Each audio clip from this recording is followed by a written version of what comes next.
But then we come down to the Vedic period. We have several references to numbers, counting, 1, 2, 3, 4, 5, etc. These are all mentioned in the Vedas, ancient Vedas. Then they also had counting 1, 10, 20, 30, like that. But this is known, common. We know also 1, 3, 5, 7, 9, and this is also known. In the Vedas, these are represented and these are mentioned. But what is interesting is 1, 5, 9, 13, like that also they started counting. So there are various forms of counting, and the basic unit for that was 1. Then we come to the great period of the greatest ruler of India, Ashoka Maurya, who has given his thoughts, who has recorded all his ideas on rocks and pillars.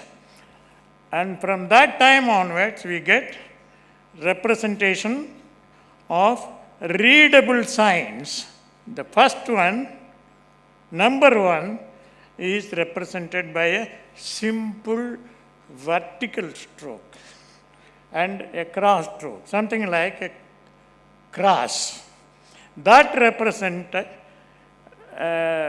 Ka in Ashokan inscriptions. And it gradually developed through the centuries, and that cross was also representing the sound basic consonant Ka. Ka and 1 were represented by the same symbol, cross symbol, which represented 1 and also the sound Ka. Ka is the beginning of consonant. We have 5 vargas of consonants in Sanskrit: Kavarga, Chavarga, Tavarga, Tavarga, and Pavarga. Ka, Kha, Ga, Ga, Nga, Cha, Cha, Ja, Ja, Nga, like that. So the beginning of it is what we call the consonant Mei. It is Ka. The same Ka was used to represent 1. And 1 is the basic unit which has evolved through the centuries, not only in northern part of India, not only in the western part of India, not only in the eastern part of India, but also to the extreme south of India, into Tamil Nadu. And it spread to whole of Southeast Asian countries like Burma, Thailand, Cambodia, you have Vietnam, Laos, Indonesia, everywhere.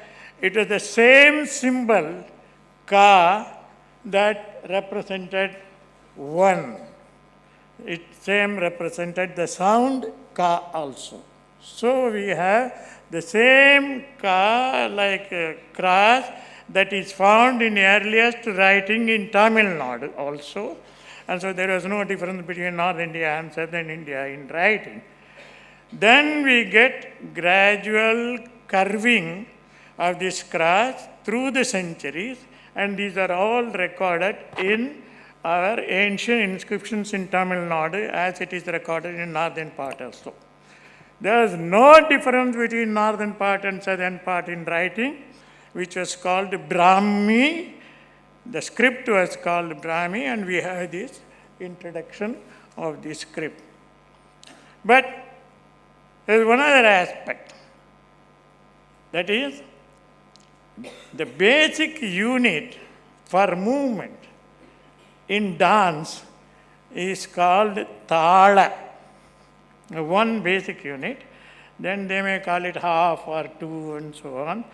And we have some inscriptions of 16th, 17th century where the Tala basic unit is represented by the word Ka. as in the 17th century inscription of Simmanandana Thala in Madurai, which was also represented in other writings. We have several manuscripts in Tamil where the one basic unit of Thala is always represented by Ka.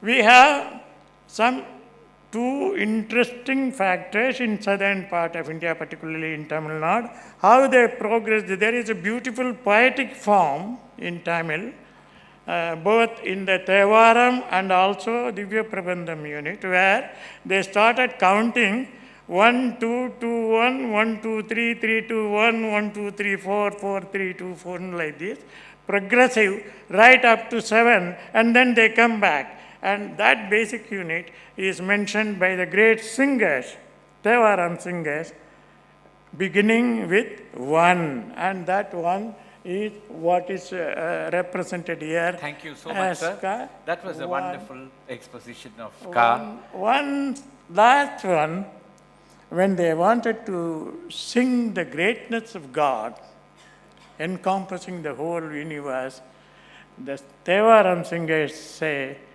Ennanai Eduttanai. You are both the written number and also you are the great script.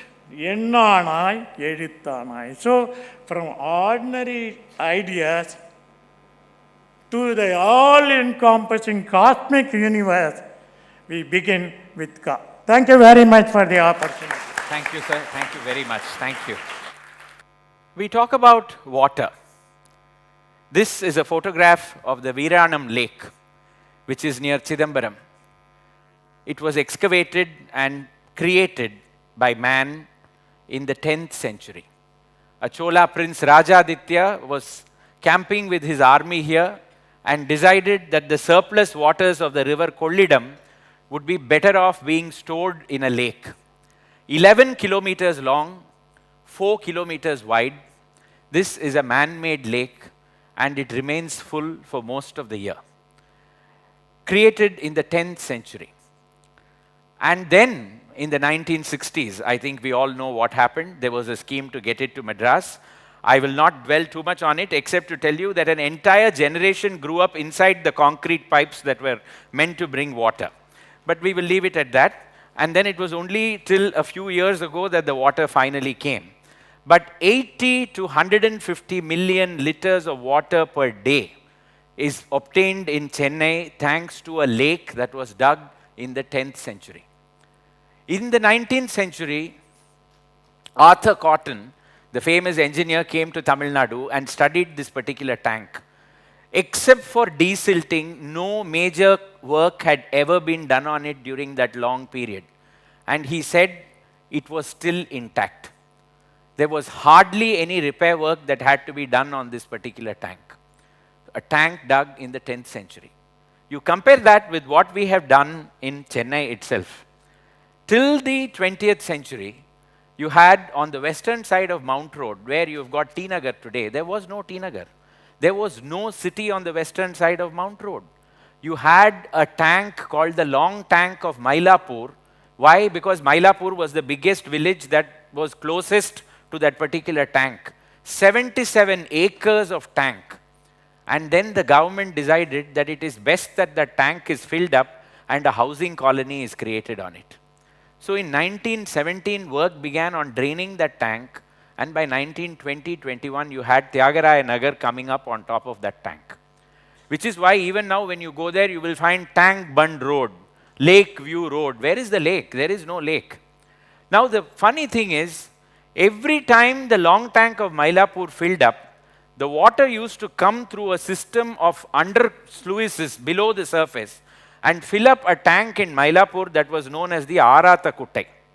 Once the Aratha Kuttai filled up, the water would go to the Mylapore Kapalishwarar tank. From the Kapalishwarar tank, the surplus water would go to the Chitrakulam tank. From the Chitrakulam tank to the Madhava Perumal Kovil tank, from the Madhava Perumal to the Virupakshishwarar, and from there to the Buckingham Canal and into the sea. The day the TiNagar tank stopped, the Aratha Kuttai began to dry up.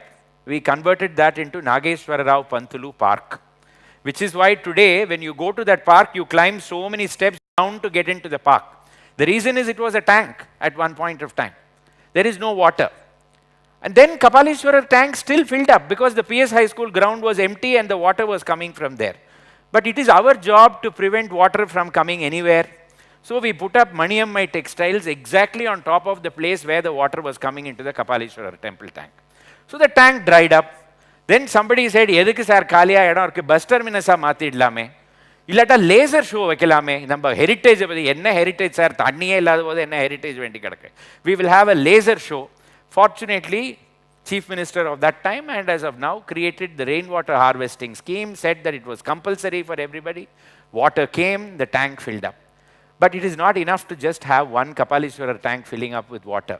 Still the Chitrakulam tank is empty, Virupakshishwara tank is empty, every tank is empty. We have to carry on that. Now this is where somebody else has taught us a perfect lesson. And for that, we'll have the first award and the first video to show us what the people's will can do in a city.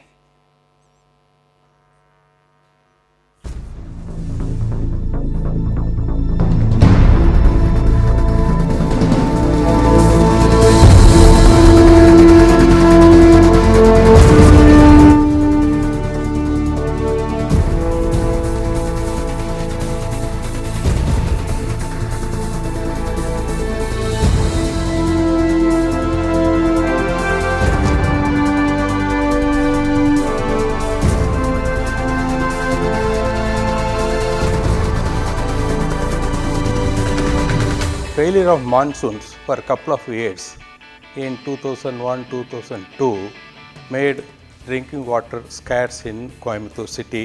Sirutuli is an NGO which was started 13 years ago to take care of the water requirements of the city. Sirutuli had made 4 objectives. One is refurbishment of the water resources. Secondly, afforestation. Third, management of the both solid and sewage waste. And fourth, awareness among the public. Our greatest USP has been integrating the citizens of Coimbatore into this project. Sirutuli, started by a few, has now become a people's movement. Today, Sirutuli has become a household name. This will make Coimbatore a water surplus region, which is what Dr. APJ Abdul Kalam blessed us with.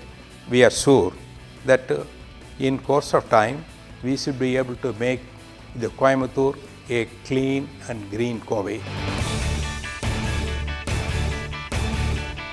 And so, ladies and gentlemen, the first award for the evening under the Swachh Bharat not-for-profit category, I request Mr. Nagaraj Mailandla, Chairman and Managing Director of FSS, to please come forward to hand over the award to Mr. S.V. Balasubramaniam, Chairman of Sirutuli, and the trustees of Sirutuli who are here today from Coimbatore. Can I have you please here?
Would you like to say a few words, sir? Would you like to come forward and say a few words? Good evening, friends. On behalf of Sirutuli Institution and on behalf of our Managing Trustee Srimati Vanitha Mohan, our trustees, Mr. C.R. Swaminathan, Mr. Ravi Sam, and Mr. Kanaklal, I wish to thank the Chairman, President, Executive Director, and Mr. Sriram and other office bearers of TiE Chennai for recognizing Siruduli for the water conservation works executed by us in Coimbatore. I also wish to congratulate the TiE Chennai for being the top ranking chapter in globally, and I am sure it is indeed a torch bearing for all the young entrepreneurs by guiding them to succeed in their various spheres of activities. At this juncture, I wish to only make a request to you. You have seen what we have done in Coimbatore so far as water conservation is concerned. Chennai has copious rains compared to other parts of Tamil Nadu. We had experienced drought conditions in Coimbatore in 2003. That is why we started this institution, Sirutuli, to conserve water, because the only way, when we even felt the scarcity for drinking water, the only solution that we found was that water conservation.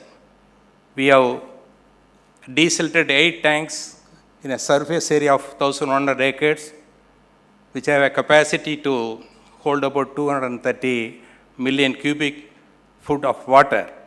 Likewise, another initiative was to construct the rainwater harvesting structures in order to harvest the rainwater, put it into the aquifers deep into the surface. The result was that the static level of water, which was 350 feet below the ground level, has risen to now 30 to 50 feet. And since aquifers have been recharged, now the wells and bore wells started yielding not only good quantity of water, but also a quality water. That way, I think Chennai has got copious rains.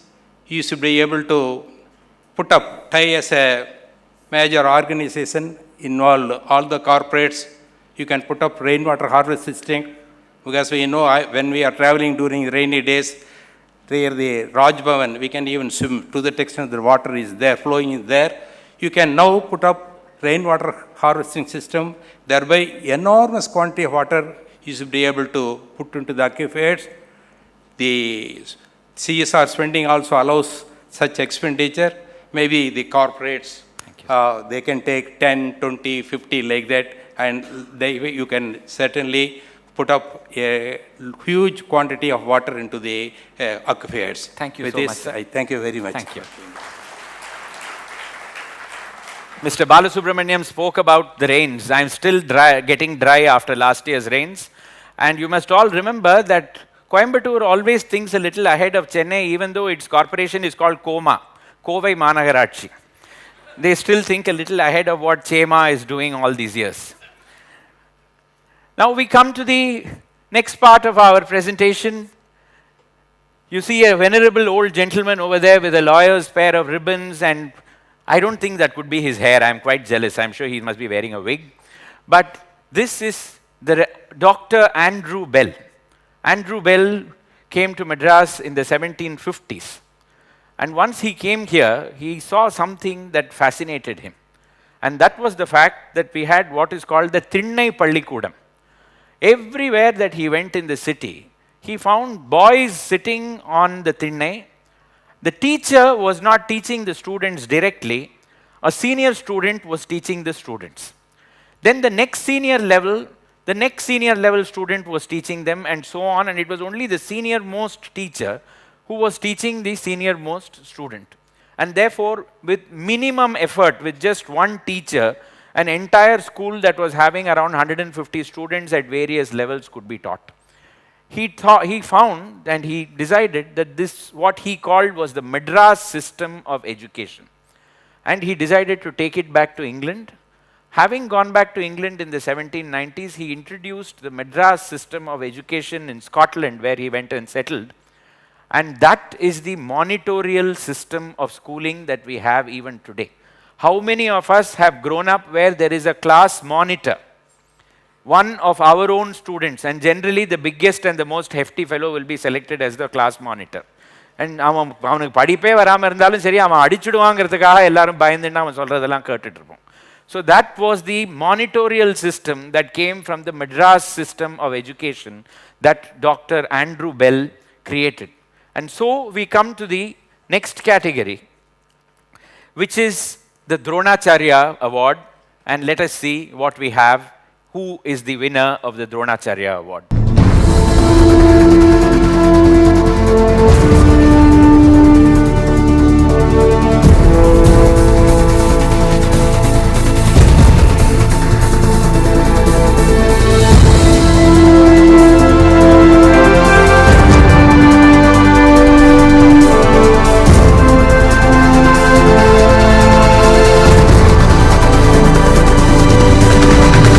Tamil Nadu chamber foundation இது மதுரையில் துவங்கப்பட்டு இன்றைக்கு தமிழகம் முழுவதும் 9 ஊர்களில் 9 சாப்டர்களை கொண்டு இன்றைக்கு மிகச்சிறந்த முறையில் இயங்கிக் கொண்டிருக்கின்றது. ஏறத்தாழ 1200க்கும் மேற்பட்ட இளம் தொழில் முனைவோர்கள் இதில் உறுப்பினர் பெருமக்களாக இருந்து கொண்டிருக்கின்றார்கள். The main point what we stress upon is again to enhance the business knowledge and hone their skills. In today's competitive environment, like you require to update your knowledge on a regular basis. This is what we are trying out in Young Entrepreneur School. And since 2004, we have been making the lives of entrepreneurs better. I'm glad to be a part of YES as its chairman. And YES as an organization, we want to bring in 100,000 members by the year 2025. I request and present the award, Dronacharya Award, to Mr. V. Neethi Mohan, Chairman, YES, and CMD, Vaigai Agro Products Limited. Ladies and gentlemen, put your hands together.